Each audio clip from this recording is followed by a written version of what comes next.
اور دارالعلوم میں اللہ تعالیٰ نے وہ اثر دیا ہے، اور دارالعلوم میں اللہ تبارک و تعالیٰ نے نبوت کا وہ فیضان فرمایا ہے کہ جس طرح سے حضور کے آنے سے فتنے ختم ہو گئے تو حضور کے ان نائبوں کی نوری آنے سے فتنے انشاءاللہ ختم ہو کر ابھی آپ کے سامنے ہم سب کے بزرگ ملت کے پیشوا حضرت مولانا ارشد مدنی تشریف لانے والے ہیں۔ میں نے کہا مجھے بلا دو، جلدی جلدی حضرت کے آنے سے پہلے میں تقریر کر دوں تاکہ مجمع اطمینان کے ساتھ حضرت کی تقریر سنے۔ تو آپ یہ تشریف رکھیں اطمینان کے ساتھ، ابھی حضرت تشریف لا چکے ہیں، حضرت کا بیان ہوگا۔ بہرحال میں یہ کہہ رہا تھا کہ اسی طرح سے ریاض گوہر شاہی نام کا ایک وہ کہتا ہے میرے اندر حضور کی روح آ گئی ہے، کہتا ہے میرے اندر حضور کی روح آ گئی ہے۔ اس ناپاک کتے کے اندر حضور کی روح آئے گی، لیکن کہتا ہے میرے اندر حضور کی روح آ گئی، اور جب حضور کی روح میرے آ گئی تو میں آمینہ کا لال ہو گیا، میں آمینہ کا لال ہو گیا، اور جب میں آمینہ کا لال ہو گیا تو آمینہ میری ماں ہو گئی، اور عبداللہ جو حضور کے باپ ہیں وہ میرے باپ ہو گئے۔ اسی طرح سے میں مہدی ہو گیا۔ اس طرح سے مہدی کے بارے میں ہے نا، ان کا نام حضور کے نام کی طرح ہوگا، اور ان کے ماں کا نام حضور کے نام آمینہ ہوگا، اور ان کے باپ کا نام حضور کے باپ کی طرح عبداللہ ہوگا۔ تو اب کیسے یہ بننا؟ کہتا ہے میرے اندر حضور کی روح آ گئی تو میں ہو گیا آمینہ کا لال، میں محمد ہو گیا، اور میری ماں جو ہے وہ آمینہ ہو گئی، چاہے کچھ بھی نام رہا ہو اب وہ آمینہ ہو گئی، اور میرے باپ کا کچھ بھی نام رہا ہو وہ عبداللہ ہو گیا۔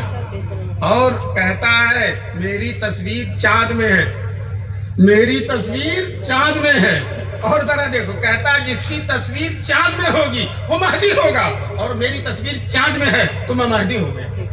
دوستوں منطق پڑھنے والے جانتے ہیں صغرا کبرا اگر غلط ہوتا ہے تو نتیجہ بھی غلط ہوتا ہے۔ اب وہ کہتا ہے کہ میری تصویر چاند میں ہے، یہ صغرا ہے، یہ بھی غلط ہے، اور جس کی تصویر چاند میں ہوتی وہ مہدی ہوتا وہ بھی غلط ہے۔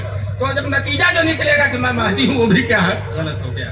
اس لیے کہ رسول پاک صلی اللہ علیہ وسلم نے مہدی کی کوئی پہچان نہیں بتائی ہے کہ ان کی تصویر چاند میں ہوگی۔ پھر ابھی صبر نہیں ہوا، اس نے دعویٰ کر دیا میری تصویر حجر اسود میں ہے، میری تصویر حجر اسود میں ہے، اور حجر اسود کو سارے نبیوں نے بوسہ لیا ہے، تو مجھے سارے نبیوں نے بوسہ لیا۔ میں کہتا ہوں کتا بھی تجھے بوسہ لینے کے لیے تیار نہیں ہوگا، کتا بھی تجھے بوسہ لینے کے لیے تیار نہیں ہوگا۔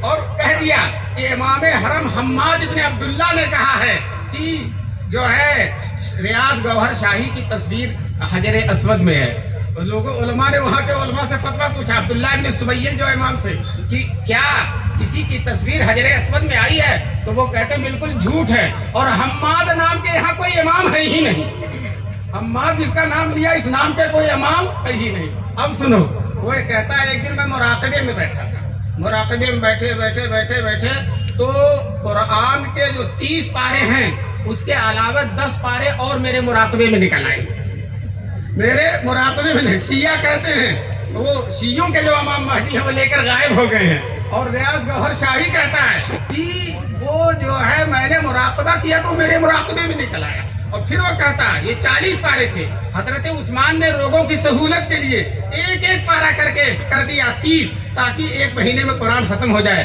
10 پارا انہوں نے کینسل کر دیا، ختم کر دیا، اور میں نے جب مراقبہ کیا تو 10 پارا نکل آیا۔ اور اس 10 پارے میں کیا ہے؟ کہتا ہے اس 30 پارے میں ہے نماز پڑھو، اس 10 پارے میں ہے نماز کے قریب مت جانا، نماز کے قریب مت جانا، بس جس کے لیے نماز پڑھتے ہو اس کو دیکھ لو۔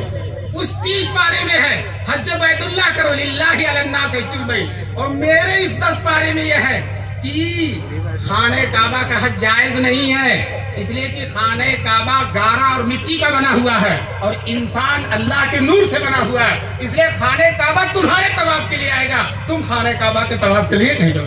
بتاؤ اس طرح کی بات، سارے نبی طواف کر رہے ہیں، حضور طواف کر رہے ہیں، ابو بکر صدیق طواف کر رہے ہیں، سارے فقہا محدثین مفسرین طواف کر رہے ہیں، اور یہ کہتا ہے طواف جائز ہی نہیں ہے۔ دوستو اس طرح کے گمراہ لوگ ہیں، مجھے افسوس اس کا ہے کہ ان کو بھی فالو کرنے والے لوگ موجود ہیں، ان کی بھی باتیں ماننے والے، ایسے مکار اور شاطر لوگوں کی باتیں بھی ماننے والے موجود ہیں۔ اسی طرح سے ایک صاحب اور ہیں محمد علی انجینئر، نہ مولانا، نہ عالم، نہ قاری، نہ مفتی، نہ عربی داں، محمد علی انجینئر، آپ اس کے ہمارے نوجوان اس کی تقریریں کو سنتے بڑے لچھےدار آنکھ مٹک مٹک کے تقریر کرتا ہے، جیسا کہ لگتا ہے یہ کوئی عجیب شاطر اور مکار قسم کا آدمی ہے، اور دین کے مسئلے بتاتا ہے۔ وہ کہتا ہے صحابہ پر بھی اعتماد نہیں، بزرگوں پر بھی اعتماد نہیں، علماء دیوبند پر بھی اعتماد نہیں، تو دوستو پھر ہوگا کس پر اعتماد؟ انجینئر پر اعتماد ہوگا۔ اور اس انجینئر پر اگر کوئی اعتماد کرے گا تو مجھے اس حکیم کا واقعہ یاد آتا ہے۔ ایک نقلی حکیم تھا، اچھا حکیم نہیں تھا، قبرستان کی طرف جب جاتا تھا تو چہرہ چھپا لیتا تھا۔ لوگوں نے کہا چہرہ کیوں چھپاتے ہو؟ کہنے لگے ان مریضوں سے، ان مردوں سے شرم آ رہی ہے، یہ سب میری دوا کھا کھا کے مرے ہیں، یہ سب میری دوا کھا کھا کے مرے ہیں۔ تو جس طرح سے اس ناقص حکیم کی دوا کھا کھا کر لوگ مر جاتے ہیں، اسی طرح سے اس ناقص آدمی جو صرف انجینئر ہے، دوستو انجینئر سے قرآن سیکھیں گے، آپ حدیث سیکھیں گے، دین سیکھیں گے، عقیدہ سیکھیں گے، نماز روزہ سیکھیں گے۔ انجینئر سے تو گھر بنوانا ہے تو اسے بلا لینا، نقشہ بنا دے گا۔ چنانچہ کہنے والے نے کہا ہے نہ کتابوں سے، نہ وعظوں سے، نہ زر سے پیدا، نہ کتابوں سے، نہ وعظوں سے، نہ زر سے پیدا، دین ہوتا ہے بزرگوں کی نظر سے پیدا۔ مجھے بہت اچھا لگا، اتنی شاندار کانفرنس ہے۔